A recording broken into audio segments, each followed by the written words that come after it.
La hora cero, por Ray Bradbury. ¡Oh, era maravilloso! ¡Qué juego! Nunca se habían divertido tanto. Los niños salían como disparados por una catapulta a través de los verdes jardines, gritándose unos a otros, tomados de la mano, corriendo en círculos, subiéndose a los árboles, riendo a carcajadas. Sobre ellos volaban los cohetes, y los autos escarabajos susurraban en las calles, pero los niños seguían jugando. ¡Cuánta diversión! ¡Cuánta desbordante alegría! ¡Cuántos saltos y chillidos! Mink entró corriendo en la casa, cubierta de polvo y sudor. Era, para sus 7 años, alta, fuerte y decidida. Su madre, la señora Morris, apenas podía seguirla con los ojos mientras la niña abría violentamente los cajones y metía cacerolas y herramientas dentro de un saco. ¡Cielos, Mink! ¿Qué ocurre? ¡El juego más maravilloso del mundo! Jadeó Mink, con el rostro enrojecido. ¡Para un momento! ¡Te va a hacer daño! ¡No! ¡Estoy bien! ¿Puedo llevarme esas cosas, mamá? Pero no las estropees. ¡Gracias, gracias! Gritó Mink, y ¡pum! Ya se había ido, como un cohete. La señora Morris siguió con los ojos a la niña. ¿Cómo se llama ese juego? ¡La invasión! Gritó Mink, y dio un portazo. Los niños salían de todas las casas con cuchillos y cucharas y atizadores. Aquellos que tenían 10 años o más despreciaban el asunto y se paseaban desdeñosamente encaramados en zancos o se divertían con una dignificada versión personal del juego del escondite. Mientras tanto, los padres iban y venían en sus escarabajos de cromo. Los obreros venían a arreglar los tubos neumáticos, a componer los aparatos de televisión de borrosas pantallas o a martillar sobre las recalcitrantes máquinas de comida. La civilización adulta pasaba y volvía a pasar junto a los ocupados niños, celosa de esa feroz energía infantil, tolerantemente divertida y deseosa de unirse a ellos. ¡Esto y esto y esto!, decía Mink, instruyendo a los otros niños y repartiéndoles tenedores y tenazas. ¡Hagan esto! ¡Y traigan aquello! ¡No, tonto! ¡Aquí! ¡Eso es! ¡Ahora sepárense! Mink apoyaba la lengua entre los dientes, arrugando pensativamente la cara. ¿Así? ¿Ven? ¡Sí! Gritaban los chicos. Joseph Connors, de 12 años, se acercó corriendo. ¡Vete!, le dijo Mink, mirándolo. «¡Quiero jugar!», dijo Joseph. ¡No puedes!, dijo Mink. «¿Por qué?». ¡Te ríes de nosotros! «No, de veras, no me reiré». «No, te conocemos. Vete o te echamos de aquí a empujones». Otro niño de 12 años se acercó en sus patines de motor. ¡Hey, Joe! ¡Vámonos! ¡No juegues con las mujeres! Joseph titubeó, pensativo. «Yo quiero jugar». «Eres grande», dijo Mink con firmeza. «No tan grande», dijo Joe reflexivamente. «Te vas a reír y estropearás la invasión». El muchacho de los patines de motor resopló. «Vamos, Joe. Siempre con sus cuentos de hadas. Son unas tontas». Joseph se alejó lentamente sin dejar de mirar hacia atrás, hasta llegar a la esquina. Mink volvió a su tarea. Estaba construyendo, con sus utensilios, una especie de aparato. Otra niña, provista de lápiz y papel, tomaba notas, lenta y trabajosamente. Sus voces se elevaban y descendían bajo la cálida luz del sol. Alrededor de los niños murmuraba la ciudad. En las calles se alineaban unos árboles verdes, rectos, pacíficos. Solo el viento alteraba la calma de las casas, el país, el continente. En otro millar de ciudades había árboles y niños y calles y hombres de negocios que dictaban sus cartas en tranquilas oficinas o que miraban las pantallas de televisión. Los cohetes revoloteaban, como agujas de zurcir, por el cielo azul. Era la universal y tranquila quietud de los hombres acostumbrados a la paz, totalmente seguros de que nada volvería a turbarla. Todos los hombres de la tierra, tomados del brazo, formaban un frente unido. Las armas perfectas habían sido equitativamente repartidas entre todas las naciones. Se había establecido una situación de increíble y hermoso equilibrio. No había traidores, ni desgraciados, ni descontentos. El mundo se alzaba sobre bases firmes. La luz del sol iluminaba la mitad del planeta y los árboles se adormecían acunados por una marea de aire cálido. La madre de Mink, desde una ventana del primer piso, paseó los ojos por el jardín. Los niños. Los miró un rato y sacudió la cabeza. Bueno, comían bien, dormían bien, y el lunes volverían al colegio. Dios bendiga sus vigorosos cuerpecitos. La mujer escuchó. Mink hablaba seriamente con alguien que estaba cerca del rosal, pero no había nadie allí. Estos niños, qué raros. ¿Y la niñita, cómo se llamaba? ¿Ana? Ana anotaba en un bloc de papel. Mink le preguntaba algo al rosal y luego le pasaba la respuesta a Ana. ¿Triángulo? Dijo Mink. ¿Qué es un triángulo? Dijo Ana con dificultad. No importa. Dijo Mink. ¿Cómo se escribe? Preguntó Ana. T-R-I... Deletreó Mink lentamente. ¡Oh! ¡Escribe! Siguió con otras palabras. ¿Rayo? Todavía no he escrito triángulo. Dijo Ana. Bueno, rápido, rápido. Gritó Mink. La madre de Mink sacó el cuerpo fuera de la ventana. A-N-G-U-L-O. Deletreó. Oh, gracias, señora Morris. Dijo Ana. De nada. Dijo la madre de Mink y se fue riéndose a limpiar el vestíbulo con la barredora electromagnética. Las voces temblaban en el aire luminoso. Rayo. Dijo Ana, allá lejos. 4, 9, 7, A y B y X. Dijo la seria y apagada voz de Mink. Y un tenedor, y una cuerda, y un hexágono. A la hora del almuerzo, Mink bebió rápidamente su vaso de leche, devoró una rodaja de pan y se lanzó otra vez hacia el jardín. La madre golpeó la mesa. Siéntate. Ordenó. Serviré la sopa dentro de 1 minuto. La señora Morris apretó uno de los rojos botones de la cocinera automática, y 10 segundos más tarde algo cayó con un golpe sordo sobre la goma de la máquina receptora. La mujer abrió la puerta, sacó un recipiente con un par de tenazas de aluminio, lo abrió con una llave y llenó de sopa el plato de Mink. La niña, mientras tanto, se agitaba en su asiento. ¡Rápido, mamá! ¡Es cuestión de vida o muerte! A mí me pasaba lo mismo cuando tenía tu edad. Siempre era cuestión de vida o muerte. Conozco la historia. Mink se lanzó sobre la sopa. ¡Despacio! ¡No puedo! ¡Drill me está esperando! ¿Quién es Drill? ¡Qué nombre tan raro! ¿No lo conoces? ¿Un vecino nuevo? Sí, es nuevo, de verdad. Dijo Mink y comenzó a devorar su segundo plato. ¿Dónde vive Drill? Por ahí. Dijo Mink, evasiva. Te vas a reír. Todos se ríen. Pobre. ¿Es muy tímido? Sí, no, algo. Oh, mamá, voy a tener que correr para que haya invasión. ¿Qué invasión es esa? Los marcianos invaden la Tierra. Bueno, no son marcianos realmente. Son... no sé, de arriba. Mink apuntó con la cuchara. Y de adentro. Dijo la madre, tocando la afrivada frente de Mink. Mink protestó. ¡Te estás riendo! ¡Matarás a Drill y a todos! No quisiera hacerlo.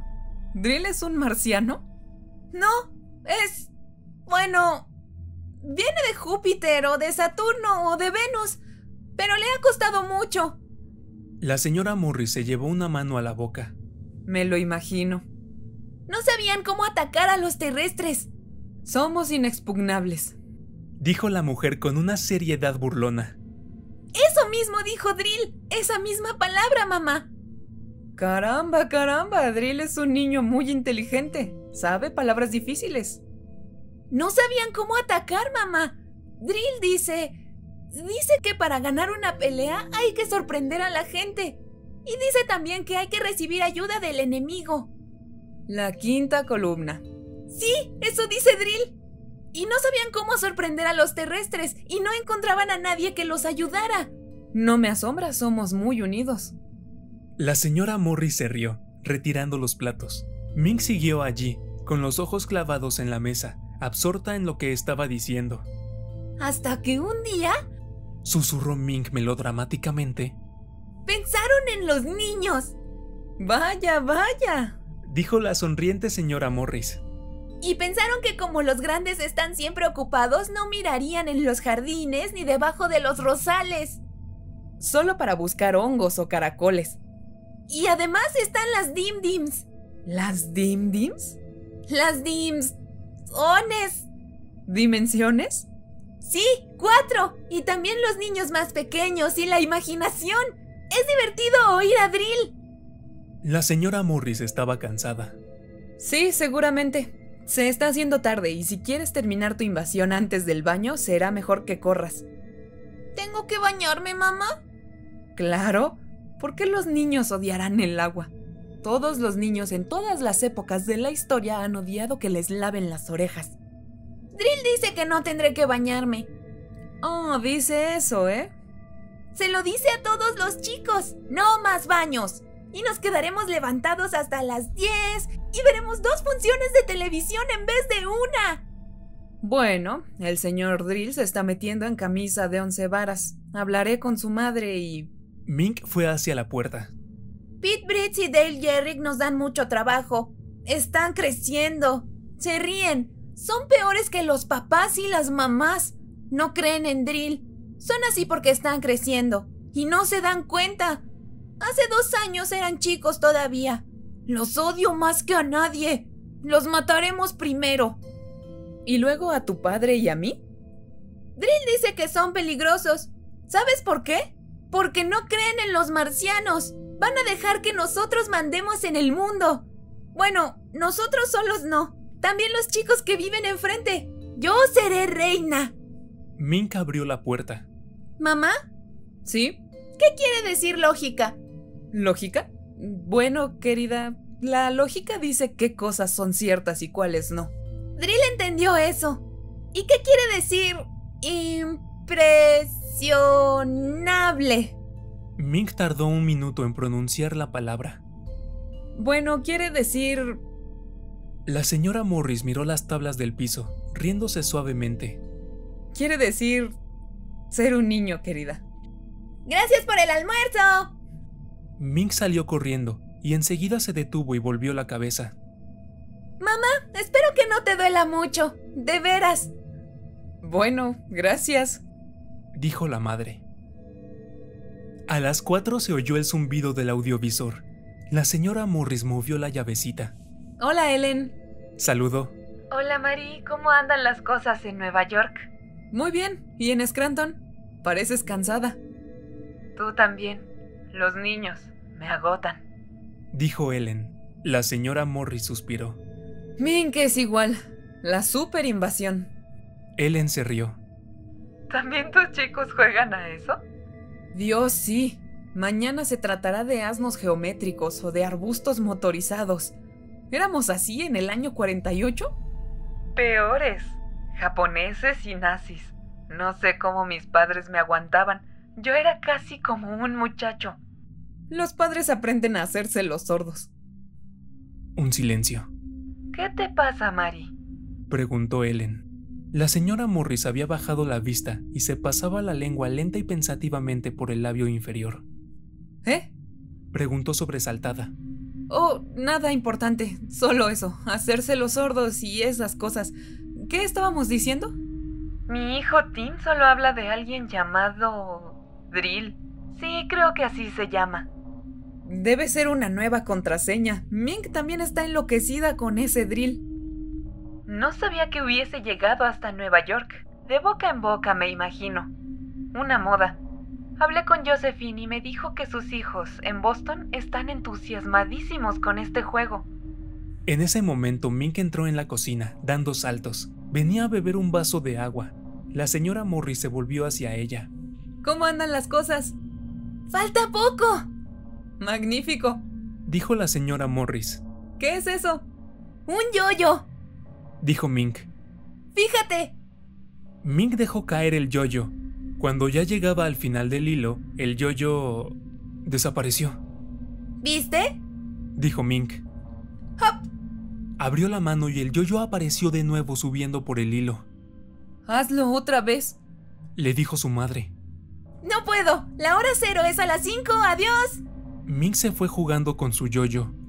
En el audiovisor, Ellen se reía. Tim trajo uno de esos yoyos esta mañana. No quería mostrármelo y cuando al fin traté de hacerlo funcionar, no pude. No eres impresionable, dijo la señora Morris. ¿Qué? Nada, algo que he pensado. ¿Qué querías, Ellen? ¿Podrías darme la receta de esa torta blanca y negra? La hora pasó lentamente. El día se desvaneció. El sol bajó en el pacífico cielo azul. Las sombras se alargaron en los prados verdes. Las risas y la excitación de los niños seguían como antes.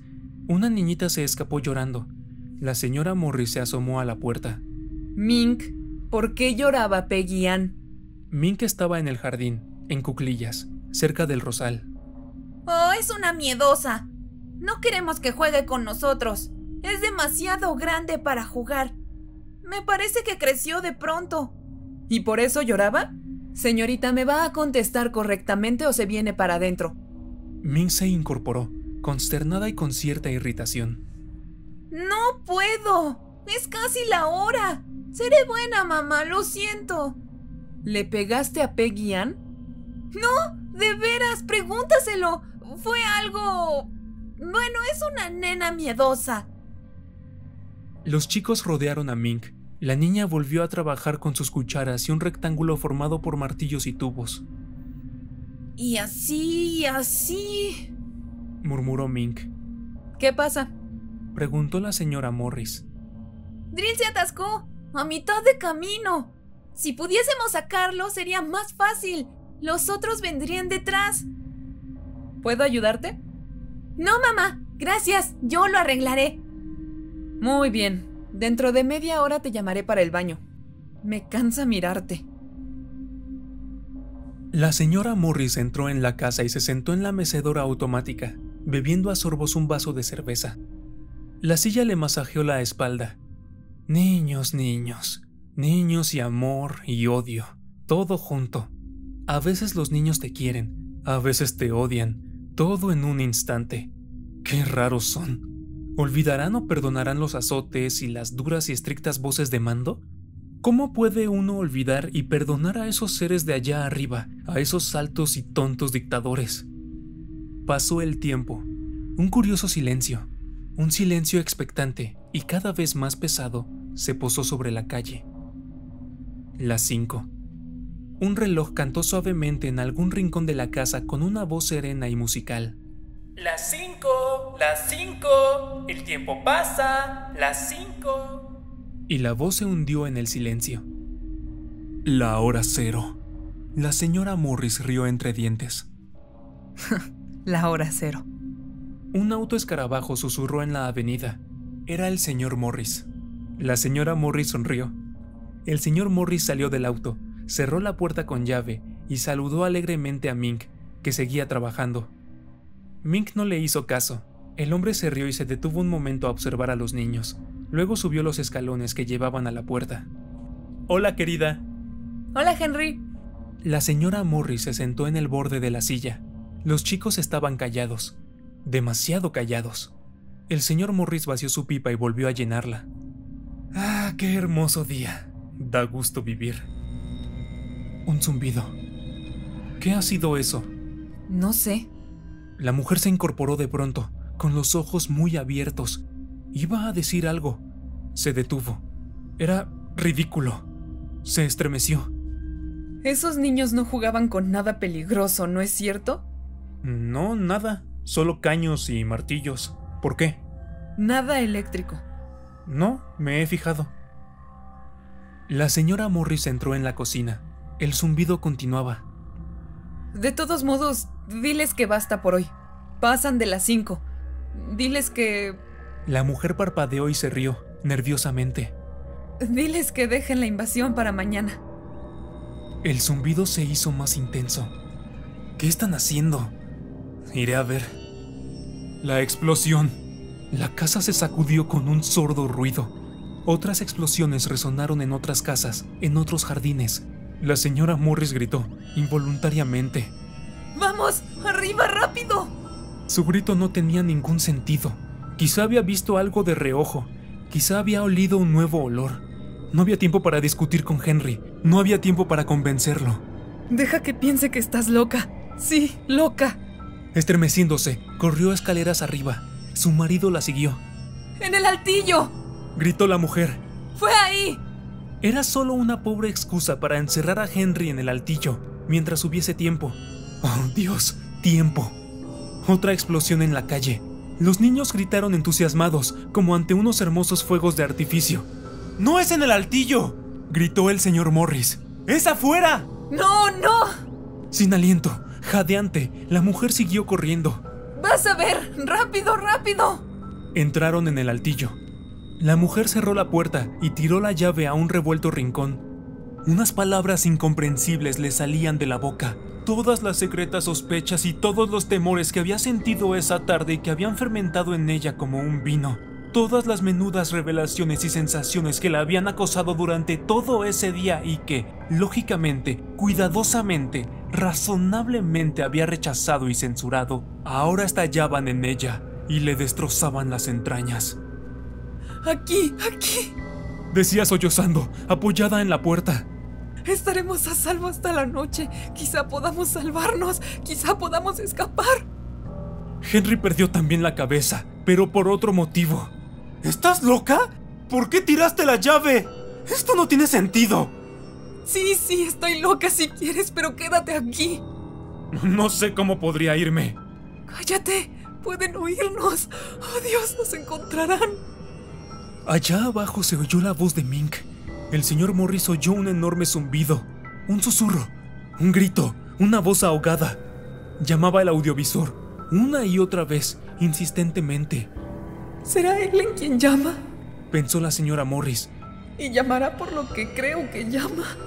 Unos pasos resonaron en el vestíbulo, unos pasos pesados. ¿Quién entra en la casa?, preguntó Henry, enojado. ¿Quién anda ahí? Unos pies pesados, 20, 30, 40, 50. 50 personas andaban por la casa. Un murmullo, las risas de los niños. ¡Por aquí!, dijo la voz de Mink. ¿Quién está abajo?, rugió Henry. ¿Quién anda ahí? Oh, no, dijo su mujer débilmente, abrazándolo. Por favor, tranquilízate. Quizás se vayan. ¿Mamá? Llamó Mink. ¿Papá? Una pausa. ¿Dónde están? Unos pies pesados, muy pesados, subían por las escaleras. Mink caminaba ante ellos. ¡Mamá! Llamó Mink. ¡Papá! Un silencio, un momento de espera, un murmullo. Las pisadas se acercaban al altillo. Mink iba adelante. El señor y la señora Morris se abrazaron temblando. El murmullo eléctrico, la luz fría y rara que de pronto se asomó por debajo de la puerta. El olor desconocido, la voz curiosamente ávida de Mink traspasaron al señor Henry Morris.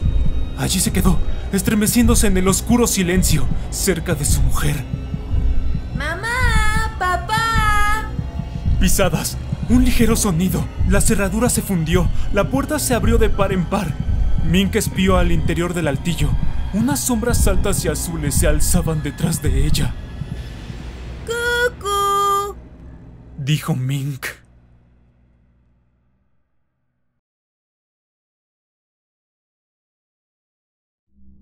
Todo el verano en un día, por Ray Bradbury. ¿Ya? ¡Ya! ¿Ahora? ¡Enseguida! ¿Sabrán los sabios realmente? ¿Sucederá hoy? Mira y verás. Los niños se amontonaban, se apretujaban como muchas rosas, como muchas flores silvestres, y miraban hacia afuera buscando el sol oculto. Llovía desde hacía 7 años, miles de días sobre miles de días que la lluvia había tejido de extremo a extremo, con tambores y cataratas de agua, con el estrépito de tempestades que inundaban las islas como olas de una marea. La lluvia había triturado 1000 bosques que habían crecido 1000 veces para ser triturados de nuevo. Y así era para siempre la vida en el planeta Venus. Y aquella era la escuela de los hijos de los hombres y mujeres del cohete que habían venido a un mundo de lluvias, a traer la civilización y a vivir sus vidas. ¡Está parando! ¡Está parando! ¡Sí! Margot no miraba con aquellos niños que no podían acordarse de un tiempo en que no todo era lluvia y lluvia y lluvia. Tenían todos 9 años, y si había habido un día, 7 años atrás, en que había salido el sol 1 hora, mostrando su cara a un mundo sorprendido, no podían recordarlo. A veces, de noche, Margot oía cómo se movían en sueños, y ella sabía entonces que recordaban el oro, o un lápiz amarillo, o una moneda tan grande que con ella uno podía comprarse el mundo. Sabía que creían recordar un calor, un ardor en las mejillas, en el cuerpo, en los brazos y las piernas, en las manos temblorosas, pero luego despertaban siempre al tamborileo trepidante, el interminable tintineo de unos collares de perlas transparentes sobre el tejado, el sendero, los jardines, los bosques, y los sueños se desvanecían. Todo el día anterior, en clases, habían leído acerca del sol, de cómo se parecía a un limón y de cuán caliente era, y habían escrito cuentos o ensayos o poemas a propósito del sol. El sol es una flor que solo se abre 1 hora. Eso decía el poema de Margot, leído en voz baja en el aula silenciosa, mientras afuera caía la lluvia. Bah, eso no lo escribiste tú, protestó uno de los chicos. Sí, Dijo Margot. yo. William. Dijo la maestra. Pero eso había sido ayer. Hoy la lluvia amainaba y los niños apretaban contra los gruesos cristales del ventanal. ¿Dónde está la maestra? Ya viene. Pronto, o no veremos nada. Los niños eran como una rueda febril de rayos que subían y caían. Margot no se acercaba a ellos. Era una niña frágil y parecía que hubiese andado muchos años perdida en la lluvia, y que la lluvia le hubiese desteñido el color azul de los ojos, el rojo de los labios y el oro del pelo. Era como la vieja fotografía de un álbum, polvorienta, borrosa, y hablaba poco, y con una voz de fantasma. Ahora, alejada de los otros, miraba la lluvia y el turbulento mundo líquido más allá de los vidrios. ¿Qué miras? Dijo William. Margot no respondió. Contesta cuando te hablan. William le dio un empujón. La niña no se movió. Es decir, dejó que el empujón la moviera, y nada más. Siempre la apartaban así. Margot no jugaba con ellos en los túneles sonoros de la ciudad subterránea, y nunca corría con ellos y se quedaba atrás, parpadeando. Cuando la clase cantaba canciones que hablaban de la felicidad, de la vida, de los juegos, apenas movía los labios. Solo cantaba cuando los cantos hablaban del verano y del sol, y entonces clavaba los ojos en los ventanales húmedos. Y además, por supuesto, había otro crimen, más grave. Margot había llegado de la Tierra hacía solo 5 años y aún se acordaba del sol. Recordaba que cuando tenía 4 años el sol aparecía en el cielo de Ohio todas las mañanas. Ellos, en cambio, habían vivido siempre en Venus y solo tenían 2 años cuando el sol había salido por última vez y ya se habían olvidado de su color, su tibieza y de cómo era en realidad. Pero Margot recordaba. Es una moneda. Dijo una vez Margot, cerrando los ojos. ¡No, no! Gritaron los niños. Es como el fuego de la chimenea. Dijo Margot. ¡Mientes! ¡No! Gritaron los niños. Pero Margot recordaba, y lejos de todos, en silencio, miraba las figuras de la lluvia en los vidrios. Una vez, un mes atrás, no había querido bañarse en la ducha de la escuela. Se había cubierto la cabeza con las manos y había gritado que no quería que el agua la tocase. Luego, oscuramente, había comprendido. Era distinta, y los otros notaban la diferencia y se apartaban. Se decía que los padres de Margot se la llevarían de nuevo a la Tierra el año próximo, pues era para ella cuestión de vida o muerte, aun cuando la familia perdería por ese motivo varios miles de dólares. Por eso la odiaban los niños, por todas esas razones, de mucha o poca consecuencia. Odiaban aquel pálido rostro de nieve, su silencio ansioso, su delgadez y su futuro posible. ¡Vete! William la empujó de nuevo. ¿Qué esperas? Entonces, y por primera vez, Margot se volvió y lo miró, y lo que esperaba se le vio en los ojos. ¡Bueno, no te quedes ahí! Gritó William, furioso. ¡No verás nada! Margot movió los labios. ¡Nada! Gritó William. ¡Fue toda una broma! ¿No entiendes? Miró a los otros niños. Hoy no pasará nada, ¿no es cierto? Todos lo miraron pestañeando, y de pronto comprendieron y se echaron a reír, sacudiendo las cabezas. ¡Nada! ¡Nada! Oh, Murmuró Margot, desconsolada. pero si es hoy. Los sabios lo anunciaron y ellos saben. Hoy el sol... Fue una broma, nada más, dijo William, tomándola bruscamente por el brazo. ¡Ey, vamos! Será mejor que la encerremos en un armario antes de que vuelva la maestra. No, dijo Margot, retrocediendo. Todos se le fueron encima, y entre protestas y luego súplicas y luego llantos, la arrastraron a un túnel, a un cuarto, a un armario. Cerraron la puerta y le echaron llave. Se quedaron un rato mirando cómo la puerta temblaba con los golpes de la niña y oyendo sus gritos sofocados. Después, sonriendo, dieron media vuelta y salieron del túnel en el momento en que llegaba la maestra. ¿Listos, niños? La maestra miró su reloj. ¡Sí! ¿Estamos todos? ¡Sí! La lluvia menguaba cada vez más. Fue entonces como si en la película cinematográfica de una luz, de un tornado, de un huracán, de una erupción volcánica, la banda de sonido se hubiera estropeado de pronto, y todos los ruidos, todas las ráfagas, todos los ecos y truenos se hubiesen apagado bruscamente, y como si enseguida hubiesen arrancado el film del aparato, que proyectaba ahora una apacible fotografía tropical que no se movía ni trepidaba. El mundo se había detenido. El silencio era tan inmenso, tan inverosímil, que parecía que uno se hubiese puesto algodones en los oídos, o que uno se hubiera quedado sordo. Los chicos se llevaron las manos a los oídos. La puerta se abrió, y el olor del mundo silencioso, expectante, entró en la escuela. Salió el sol. Tenía el color del bronce fundido, y era muy grande. Alrededor, el cielo era un deslumbrante mosaico azul. El hechizo se quebró al fin, y los niños se precipitaron gritando hacia el verano. La selva ardía bajo el sol. Bueno, no vayan muy lejos. Les gritó la maestra. Tienen solo 2 horas, que la lluvia no los sorprenda afuera. Pero los niños corrían ya con los rostros vueltos hacia el cielo, sintiendo que el sol les quemaba las mejillas como un hierro candente, y ya se quitaban los abrigos para que el sol les dorara los brazos. Es mejor que las lámparas de sol, ¿no es cierto? ¡Oh, mucho, mucho mejor! Dejaron de correr. Estaban en la enorme selva que cubría a Venus, esa selva que nunca dejaba de crecer, tumultuosamente, que crecía mientras uno la miraba. La selva era un nido de pulpos y extendía unos tentáculos de zarzas carnosas, temblorosas, que florecían en la breve primavera. Tenía el color del caucho y de la ceniza esta selva, luego de tantos años sin sol. Tenía el color de las piedras, del queso blanco y de la tinta. Los niños se echaban riéndose en el colchón de la selva y oían cómo crujía y suspiraba, elástica y viva. Corrían entre los árboles, resbalaban y caían, se empujaban, jugaban. Pero sobre todo, miraban el sol con los ojos entornados hasta que las lágrimas les rodaban por las mejillas. Tendían las manos hacia el resplandor amarillo y el asombroso azul, y respiraban el aire puro, y escuchaban el silencio, y descansaban en él como flotando en un mar inmóvil. Todo lo miraban, todo lo disfrutaban. Luego, impetuosamente, como animales que han escapado de sus madrigueras, corrían y corrían en círculos, gritando. Corrieron toda una hora. Y de pronto, en plena carrera, una niña gimió. Todos se quedaron quietos.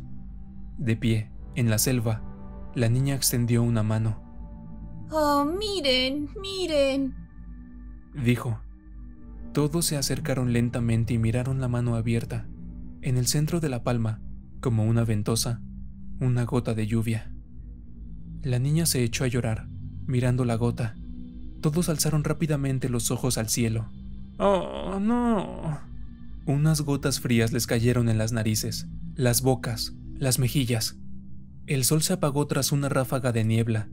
Alrededor de los niños sopló un viento frío. Todos se volvieron y echaron a caminar hacia la casa subterránea, con los brazos caídos, las sonrisas muertas. El estampido de un trueno los estremeció, y como hojas arrastradas por un viento que se levanta echaron a correr tropezando y tambaleándose. Un rayo estalló a 10 kilómetros de distancia, a 5 kilómetros, a 2, a 1. Las tinieblas de la medianoche cubrieron el cielo. Se quedaron un momento en la puerta del subterráneo hasta que la lluvia arreció. Luego cerraron la puerta y escucharon el ruido de las toneladas de agua, la catarata que caía en todas partes y para siempre. ¿Otros 7 años? Sí, 7 años. De pronto, un niño gritó. ¡Margot! ¿Qué? ¡Aún está en el armario! ¡Margot! Los niños se quedaron como estacas clavadas en el suelo. Se miraron y apartaron los ojos. Miraron de reojo el mundo donde ahora llovía, llovía y llovía, inmutablemente. Tenían unas caras solemnes y pálidas. Cabizbajos, se miraron las manos, los pies. ¡Margot! Bueno, Dijo una niña. Nadie se movió, vamos. murmuró la niña.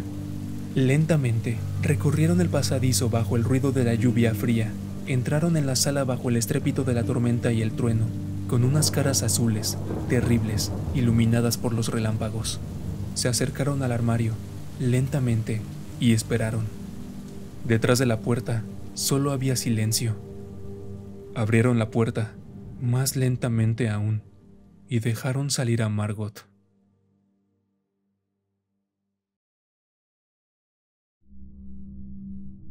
La carretera, por Ray Bradbury. La lluvia fresca de la tarde había caído sobre el valle, humedeciendo el maíz en los sembrados de las laderas, golpeando suavemente el techo de paja de la choza. La mujer no dejaba de moverse en la lluviosa oscuridad, guardando unas espigas entre las rocas de lava. En esa sombra húmeda, en alguna parte, lloraba un niño. Hernando esperaba a que cesase la lluvia para volver al campo con su arado de rejas de madera. En el fondo del valle hervía el río, espeso y oscuro. La carretera de hormigón, otro río, yacía inmóvil, brillante, vacía. Ningún auto había pasado en esa última hora. Era, en verdad, algo muy raro. Durante años no había transcurrido una hora sin que un coche se detuviese y alguien le gritara: «¡Hey, usted! ¿Podemos sacarle una foto?» Alguien con una cámara de cajón y una moneda en la mano.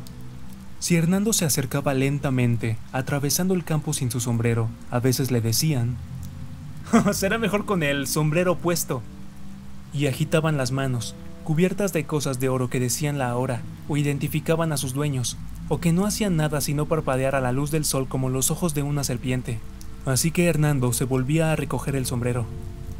¿Pasa algo, Hernando? Le dijo su mujer. Sí, el camino. Ha ocurrido algo importante, bastante importante. No pasa ningún auto. Hernando se alejó de la cabaña con movimientos lentos y fáciles. La lluvia le lavaba los zapatos de paja trenzada y gruesas suelas de goma.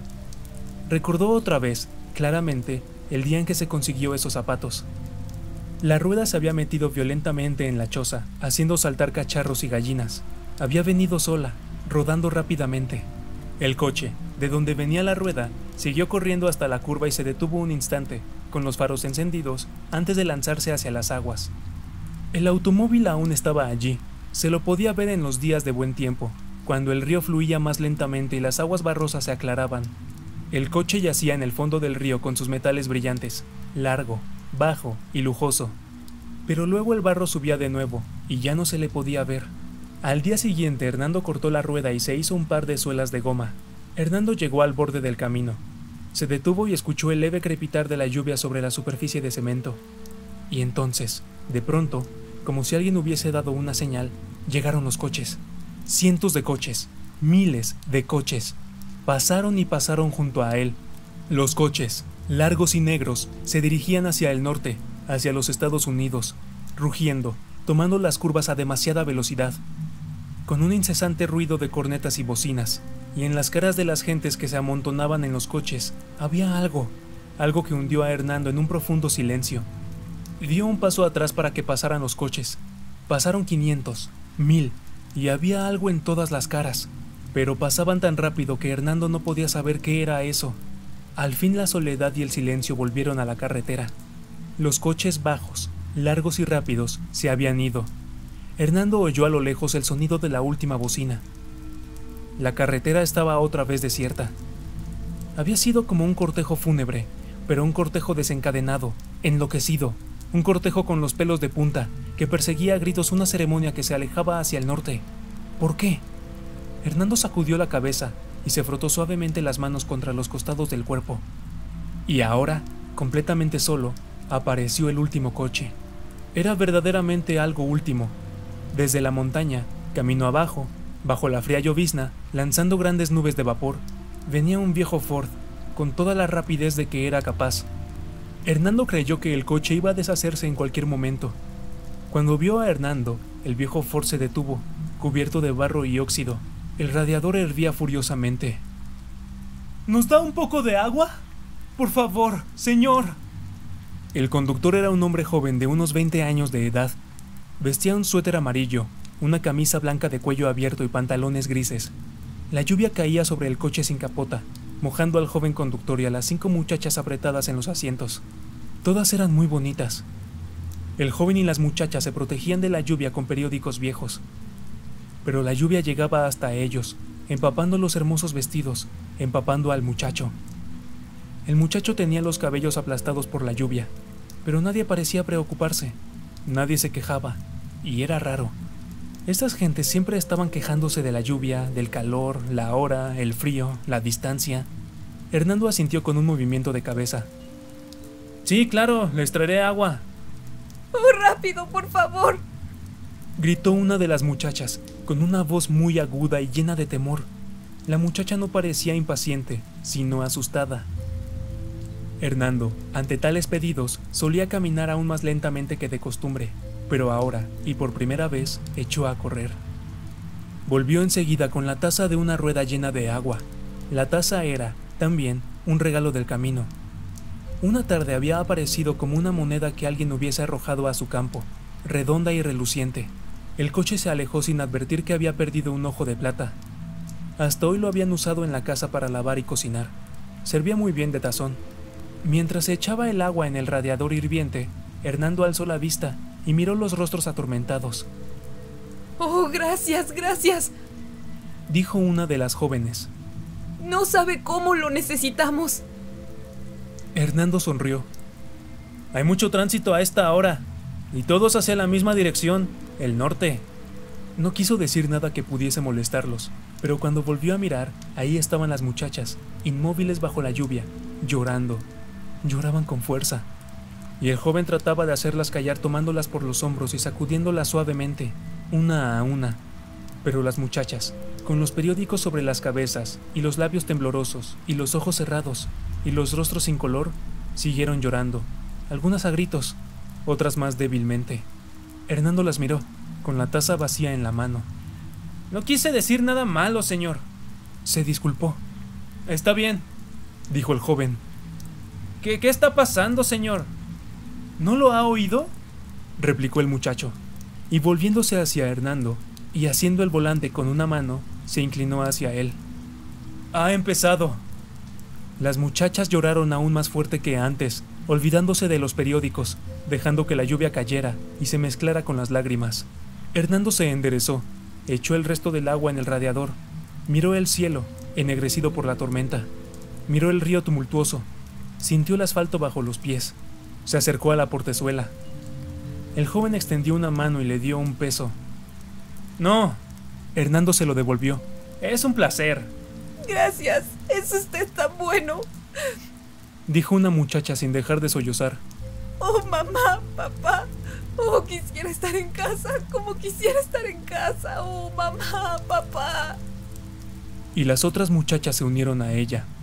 No he oído nada, señor, dijo Hernando tranquilamente. ¡La guerra!, gritó el hombre, como si todos fuesen sordos. ¡Ha empezado la guerra atómica! ¡El fin del mundo!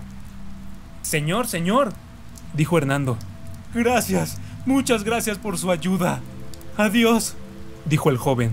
Adiós, dijeron las muchachas bajo la lluvia, sin mirarlo. Hernando se quedó allí inmóvil, mientras el coche se ponía en marcha y se alejaba por el valle con un ruido de hierros viejos. Al fin ese último coche desapareció también, con los periódicos abiertos como alas temblorosas sobre las cabezas de las mujeres. Hernando no se movió durante un rato. La lluvia helada le resbalaba por las mejillas y a lo largo de los dedos, y le entraba por los pantalones de arpillera. Retuvo el aliento y esperó, con el cuerpo duro y tenso. Miró la carretera, pero ya nada se movía. Pensó que seguiría así durante mucho, mucho tiempo. La lluvia dejó de caer. El cielo apareció entre unas nubes. En solo 10 minutos, la tormenta se había desvanecido, como un mal aliento. Un aire suave traía hasta Hernando el olor de la selva. Hernando podía oír el río, que seguía fluyendo, suave y fácilmente. La selva estaba muy verde, todo era nuevo y fresco. Cruzó el campo hasta la casa y recogió el arado. Con las manos sobre su herramienta, alzó los ojos al cielo en donde empezaba a arder el sol. ¿Qué pasó, Hernando?, le preguntó su mujer, atareada. No es nada, replicó Hernando. Hundió el arado en el surco. ¡Burro!, le gritó al burro, y juntos se alejaron bajo el cielo claro, por las tierras de labranza que bañaba el río de aguas profundas. ¿A qué llamarán el mundo?, se preguntó Hernando.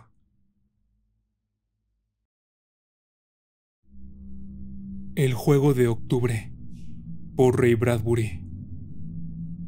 Volvió a guardar el arma en el cajón de la cómoda y cerró el cajón. No de esa manera. Luisa no sufriría de esa manera. Estaría muerta y todo habría terminado, y no sufriría. Era muy importante que esto tuviera, sobre todo, duración. Duración a través de la imaginación. ¿Cómo prolongar el sufrimiento? ¿Cómo, en primer lugar, lograrlo? Bien. El hombre que estaba parado frente al espejo del dormitorio colocó cuidadosamente sus gemelos. Se detuvo el tiempo suficiente para escuchar a los niños correr rápidamente por la calle de abajo, como tantos ratones grises los niños, como tantas hojas. Por el sonido de los niños sabías el día del calendario. Por sus gritos sabías que era tarde. Sabías que era muy tarde en el año. Octubre. El último día de octubre. Con máscaras de hueso blanco y calabazas cortadas y olor a grasa de vela caída. No, las cosas no habían estado bien durante algún tiempo. Octubre no ayudó a nadie. En todo caso, empeoró las cosas. Se ajustó la pajarita negra. Si esto fuera primavera, asintió lentamente, en silencio, sin emociones, a su imagen en el espejo, entonces podría haber una posibilidad. Pero esta noche todo el mundo se estaba convirtiendo en ruinas. No había verde de primavera, nada de frescura, nada de promesa. Hubo una carrera suave en el pasillo. Esa es Marion, se dijo a sí mismo. Mi pequeña. Los 8 años tranquilos de ella. Ni una palabra, solo sus luminosos ojos grises y su boquita inquisitiva. Su hija había estado entrando y saliendo toda la noche, probándose varias máscaras, preguntándole cuál era la más aterradora, la más horrible. Ambos finalmente se habían decidido por la máscara de esqueleto. Era simplemente horrible, asustaría a la gente. De nuevo captó la larga mirada de pensamiento y deliberación que se dio a sí mismo en el espejo. Nunca le había gustado octubre, desde que se acostó por primera vez en las hojas de otoño frente a la casa de su abuela hace muchos años y escuchó el viento y vio los árboles vacíos. Lo había hecho llorar, sin una razón. Y un poco de esa tristeza volvía cada año a él, siempre desaparecía con la primavera. Pero era diferente esta noche, era una sensación de otoño llegando a durar 1.000.000 de años. No habría primavera, había estado llorando en silencio toda la noche, no se notaba ni un vestigio de ello en su rostro. Todo estaba escondido en alguna parte y no se detendría. Un rico olor almibarado de caramelo llenó la bulliciosa casa. Luisa había colocado manzanas en pieles nuevas de caramelo. Había enormes tazones de ponche recién mezclado, manzanas en hileras en cada puerta, calabazas ventiladas y recogidas mirando triangularmente desde cada ventana fría. Había una tina de agua en el centro de la sala de estar, esperando, con un saco de manzanas cerca, para que comenzara a sumergirse. Todo lo que se necesitaba era el catalizador, la avalancha de niños, para que las manzanas comenzaran a oscilar. Las manzanas ensartadas se balancearan en las puertas abarrotadas, los dulces desaparecieran, los pasillos resonaran con miedo o deleite. Todo era lo mismo. Ahora, la casa estaba en silencio con la preparación, y solo un poco más que eso.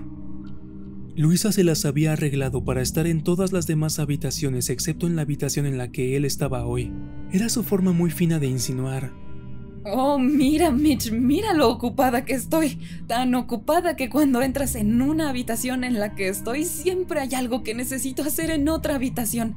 Mira cómo me lanzo. Durante un tiempo había jugado un jueguecillo con ella, un desagradable juego infantil. Cuando ella estaba en la cocina, él fue a la cocina y dijo: necesito un vaso de agua. Después de un momento, él de pie, bebiendo agua, ella como una bruja de cristal sobre el brebaje de caramelo burbujeando como una olla de barro prehistórica en la estufa. Ella dijo: debo encender las calabazas. Y se apresuró a la sala de estar para hacer que las calabazas sonrieran con la luz. Él fue tras ella, sonriendo. No, mejor voy por mi pipa. ¡Ay, la sidra! Había gritado ella, corriendo hacia el comedor. Voy a comprobar la sidra, había dicho. Pero cuando trató de seguirla, ella corrió al baño y cerró la puerta. Se paró frente a la puerta del baño, riendo extrañamente y sin sentido, con la pipa enfriándose en la boca, y luego, cansado del juego, pero terco, esperó otros 5 minutos. No había un sonido en el baño, y para que ella no disfrutara en modo alguno de saber que él esperaba afuera, irritado, de repente dio un respingo y subió las escaleras, silbando alegremente. En lo alto de las escaleras había esperado, y ella había salido, y se había reanudado la vida debajo de las escaleras, como debe reanudarse la vida en una jungla una vez que ha pasado el terror y los antílopes vuelven a su primavera. Ahora, mientras se terminaba la corbata de lazo y se ponía el abrigo oscuro, se oyó un ruido de ratones en el vestíbulo. Marion apareció en la puerta, toda esquelética en su disfraz. ¿Cómo me veo, papá? Muy bien. Debajo de la máscara se veía el cabello rubio. Desde las cuencas del cráneo, pequeños ojos azules sonrieron. Él suspiró. Marion y Luisa, las dos silenciosas denunciantes de su virilidad, de su oscuro poder. ¿Qué alquimia había habido en Luisa que tomó la oscuridad de un hombre oscuro y decoloró los castaños oscuros y el cabello negro? Y lavó y decoloró al bebé encarnado durante todo el periodo anterior al nacimiento hasta que nació la niña, Marion, rubia, ojos azules y rubicundas mejillas. A veces sospechaba que Luisa había concebido al niño como una idea completamente asexual, una concepción inmaculada de mente y célula desdeñosas. Como una firme reprimenda hacia él, ella había tenido un hijo a su propia imagen y, para colmo, había arreglado de alguna manera al médico para que sacudiera la cabeza y dijera: «Lo siento, señor Wilder, su esposa nunca tendrá otro hijo, este es el último. Y yo quería un niño», había dicho Mitch hace 8 años. Casi se inclinó para agarrar a Marion ahora, en su máscara de calavera. Sintió una inexplicable oleada de lástima por ella, porque nunca había tenido el amor de un padre, solo el amor aplastante y abrasador de una madre sin amor. Pero, sobre todo, se compadecía de sí mismo, de que de alguna manera no había aprovechado al máximo un mal nacimiento, disfrutando de su hija por sí misma, a pesar de que no era morena y un hijo, y como él, en algún lugar que se había perdido, en igualdad de condiciones, habría amado al niño. Pero Luisa no había querido un hijo de todos modos en primer lugar. Le había asustado la idea de dar a luz. Él le había impuesto a la niña, y desde esa noche, durante todo el año hasta la misma agonía del parto, Luisa había vivido en otra parte de la casa. Había esperado morir con el niño forzado. Pero Luisa había vivido, y en triunfo. Sus ojos, el día que llegó al hospital, estaban fríos. «Estoy viva», dijeron, «y tengo una hija rubia. ¡Mira!». Y cuando él extendió una mano para tocarla, la madre se había dado la vuelta para conspirar con su nueva hija niña rosada, lejos de ese oscuro asesino forzado. Todo había sido tan hermosamente irónico. Su egoísmo lo merecía. Pero ahora era octubre otra vez. Había habido otros octubres, sí, cuando pensaba en el largo invierno, año tras año. Se llenaba de horror al pensar en los meses interminables que una insensata caída de nieve había clavado en la casa, atrapado con su mujer y un niño, ninguno de los cuales amaba a él, durante meses y meses. Durante los 8 años hubo respiros. En primavera y verano salías, caminabas, hacías un picnic. Estas eran soluciones desesperadas al problema desesperado de un hombre odiado. Pero, en invierno, las caminatas, los picnics y las escapadas se desvanecían con las hojas. La vida, como un árbol, quedó vacía.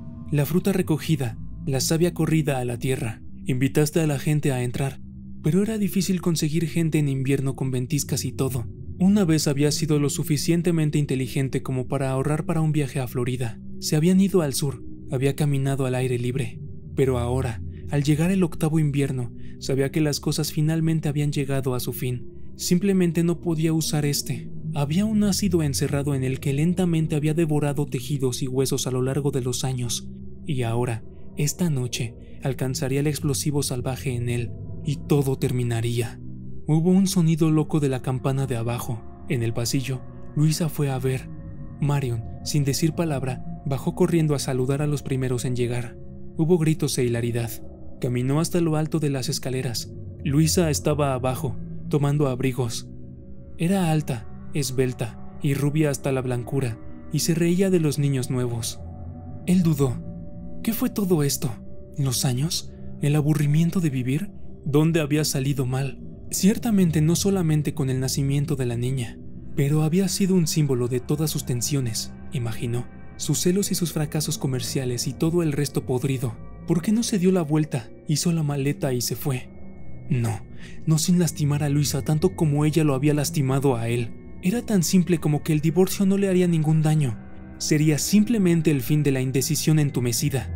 Si pensaba que el divorcio le daría algún placer a ella, permanecería casado con ella el resto de su vida por el maldito despecho. No, debe lastimarla. Piensa en alguna forma, tal vez, de alejar a Marion de ella legalmente. Sí, eso fue todo. Eso dolería más que nada. Llevarse a Marion. ¡Hola, allá abajo! Bajó las escaleras, radiante. Luisa no levantó la vista. ¡Hola, señor Wilder! Los niños gritaron, saludaron mientras bajaba. A las 10 en punto, el timbre había dejado de sonar. Las manzanas estaban mordidas desde las puertas acordonadas. Las caras rosadas de los niños estaban secas por el movimiento de las manzanas. Las servilletas estaban manchadas con caramelo y ponche, y él, el marido, con agradable eficiencia se había hecho cargo. Le quitó la fiesta de las manos a Luisa. Corrió hablando con los 20 niños y los 12 padres que habían venido y estaban felices con la sidra especial enriquecida que les había preparado. Supervisó ponerle la cola al burro, hacer girar la botella, las sillas musicales y todo lo demás, entre carcajadas y gritos. Luego, bajo el brillo de la calabaza de ojos triangulares, con todas las luces de la casa apagadas, gritó: ¡Silencio! ¡Síganme! Caminando de puntillas hacia el sótano. Los padres, en la periferia exterior del motín disfrazado, se comentaron entre sí, asintiendo al inteligente esposo, hablando con la afortunada esposa. Que bien se llevaba con los niños, decían. Los niños se apiñaron detrás del marido, chillando. ¡El sótano!, gritó. ¡La tumba de la bruja! Más chillidos. Hizo un escalofrío fingido. ¡Abandonad la esperanza, todos los que entráis aquí! Los padres se rieron. Uno por uno, los niños se deslizaron por un tobogán que Mitch había arreglado con los pedazos de la sección de la mesa hacia el oscuro sótano. Siseó y gritó horribles palabras tras ellos. Un llanto maravilloso llenó la casa oscura iluminada por calabazas. Todos hablaron a la vez, todos menos Marion.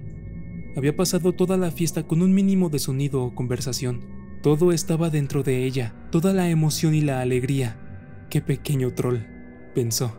Con la boca cerrada y los ojos brillantes había contemplado su propia fiesta, como tantas serpentinas arrojadas ante ella. Ahora, los padres, con risueña desgana, se deslizaron por la corta pendiente, alborotados, mientras la pequeña Marion permanecía de pie, siempre queriendo verlo todo, para ser la última. Luisa cayó sin ayuda. Él se movió para ayudarla, pero ella se movió incluso antes de que él se inclinara. La cámara alta estaba vacía y en silencio a la luz de las velas. Marion estaba junto al tobogán. «Aquí vamos», dijo, y la levantó. Se sentaron en un amplio círculo en el sótano. El calor procedía del bulto distante del horno. Las sillas estaban en una larga fila a lo largo de cada pared. 20 niños que chillaban, 12 parientes susurrantes, espaciados alternativamente, con Luisa abajo en el otro extremo. Mitch arriba en este extremo, cerca de las escaleras. Miró, pero no vio nada. Todos se habían agrupado en sus sillas, atrapando lo que pudieran en la oscuridad. Todo el programa de ahora en adelante se presentaría en la oscuridad, él como el señor interlocutor. Había un niño correteando, un olor a cemento húmedo y el sonido del viento entre las estrellas de octubre. ¡Ahora!, gritó el marido en el sótano oscuro. ¡Silencio! Todos se acomodaron. La habitación era negra, ni una luz, ni un brillo, ni un destello de ojo, un raspado de vajilla, un sonajero de metal. ¡La bruja está muerta!, entonó el marido. ¡Eh! Dijeron los niños. ¡La bruja está muerta! ¡La han matado! Y aquí está el cuchillo con el que la mataron. Entregó el cuchillo, lo pasó de mano en mano, hacia abajo y alrededor del círculo. con risas y pequeños gritos extraños y comentarios de los adultos. La bruja está muerta y esta es su cabeza, susurró el esposo y le entregó un artículo a la persona más cercana. ¡Oh, yo sé cómo se juega este juego!, exclamó un niño, feliz en la oscuridad. Él toma algunas entrañas viejas de pollo de la nevera y las reparte y dice, estas son sus entrañas. Y él hace una cabeza de arcilla y la pasa por su cabeza, y le pasa un hueso de res por su brazo. Y toma una canica y dice, este es su ojo. Y toma un poco de maíz y dice, estos son sus dientes. Y toma un saco de budín de ciruelas, lo da y dice, este es su estómago. ¡Yo sé cómo se juega esto! ¡Calla! ¡Lo vas a estropear todo!, dijo una chica. La bruja sufrió daño y este es su brazo, dijo Mitch. ¡Eh! Los artículos pasaban y pasaban, como papas calientes, alrededor del círculo. Algunos niños gritaron y no los tocaron. Algunos corrieron de sus sillas para pararse en el centro del sótano hasta que los artículos espeluznantes hubieron pasado. ¡Oh, solo son entrañas de pollo!, se burló un niño. ¡Vuelve, Elena! Los pasaban de mano en mano, con pequeños gritos tras gritos. Los pedazos caían, para ser seguidos por otro y otro. La bruja cortó y este es su corazón, dijo el esposo. 6 o 7 elementos moviéndose a la vez a través de la oscuridad. Risueña y temblorosa, Luisa habló. Marion, no tengas miedo, es solo un juego. Marion no dijo nada. Marion, preguntó Luisa. ¿Tienes miedo? Marion no habló. Ella está bien, dijo el marido. Ella no tiene miedo. Una y otra vez el paso, los gritos, la hilaridad. El viento otoñal suspiraba alrededor de la casa, y él, el marido, estaba de pie en la cabecera del sótano oscuro, entonando las palabras, repartiendo los artículos. ¿Marion?, preguntó Luisa de nuevo, desde el otro lado del sótano. Todo el mundo estaba hablando. ¡Marion!, llamaba Luisa. Todos se callaron. Marion no respondió. El marido estaba allí, al pie de las escaleras del sótano. Luisa llamó. ¡Marion, ¿estás ahí? Sin respuesta. La habitación estaba en silencio. ¿Dónde está Marion?, llamaba Luisa. Ella estaba aquí, dijo un niño. Tal vez ella está arriba. ¡Marion! Sin respuesta, todo en silencio. Luisa gritó. ¡Marion! ¡Marion! ¡Enciende las luces!, dijo uno de los adultos. Los artículos dejaron de pasar. Los niños y adultos se sentaron con los artículos de la bruja en sus manos. ¡No! Luisa jadeó. Hubo un chirrido de su silla, salvajemente, en la oscuridad. ¡No enciendas las luces! ¡Oh, Dios, Dios, Dios! ¡No las enciendas, por favor! ¡Por favor, no enciendas las luces! ¡No! Luisa estaba chillando ahora. Todo el sótano se congeló con el grito. Nadie se movió. Todos estaban sentados en el sótano oscuro, suspendidos en la tarea súbitamente congelada de este juego de octubre.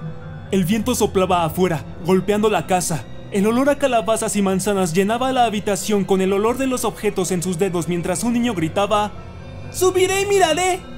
Y corrió escaleras arriba esperanzado y dio la vuelta a la casa 4 veces alrededor de la casa gritando: ¡Marion! ¡Marion! ¡Marion! Una y otra vez para finalmente bajar las escaleras hacia el sótano expectante y decirle a la oscuridad: ¡No puedo encontrarla! Entonces, algún idiota encendió las luces.